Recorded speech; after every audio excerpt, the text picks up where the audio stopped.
বাংলাদেশ জামাত ইসলামীর secretary general জনাব আলী হাসান মোহাম্মদ মুজাহিদ দীর্ঘ পরিচিত এবং সুনামওয়ালা একজন রাজনৈতিক নেতা। জামাত ইসলামীর সকল আন্দোলনে তিনি বলিষ্ঠ ভূমিকা রেখেছেন। তার এই অবদান জাতি নিশ্চয় ভুলে যায়নি। আজকে জামাত ইসলামী যে বৃহত্তর গণসংগঠনে রূপান্তরিত হয়েছে, উপজেলায় 200-এর অধিক চেয়ারম্যান, ভাইস চেয়ারম্যান, মহিলা চেয়ারম্যান বিজয়ী হয়েছে, এইসব জনসমর্থনের পিছনেও তার অবদান বিরাট। তিনি সবসময় পরিচ্ছন্ন এবং স্বচ্ছ জীবনযাপন করতেন, সরল জীবনযাপন করতেন। তিনি সবার কাছে একজন আদর্শ নেতা হিসাবে পরিচিত ছিলেন।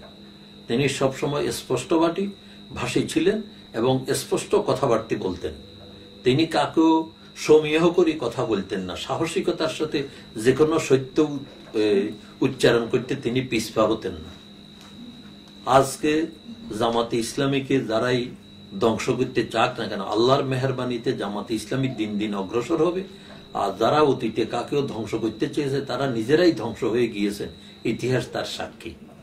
আসুন আমরা সারা দেশে বিরাট গণ আন্দোলন সৃষ্টি করি, দেশে গণতান্ত্রিক ব্যবস্থা প্রতিষ্ঠিত করি, একটা নির্বাচিত সরকারের মাধ্যমে দেশে যেন একটা শান্তিপূর্ণ পরিবেশ সৃষ্টি হয়, তার জন্য আমরা সকল মহলের ঐক্যবদ্ধ প্রচেষ্টার জন্য আহ্বান জানাই। আসসালামু আলাইকুম ওয়া রাহমাতুল্লাহি ওয়া বারাকাতুহু। বাংলাদেশ জিন্দাবাদ, বাংলাদেশ জামাত ইসলামী জিন্দাবাদ।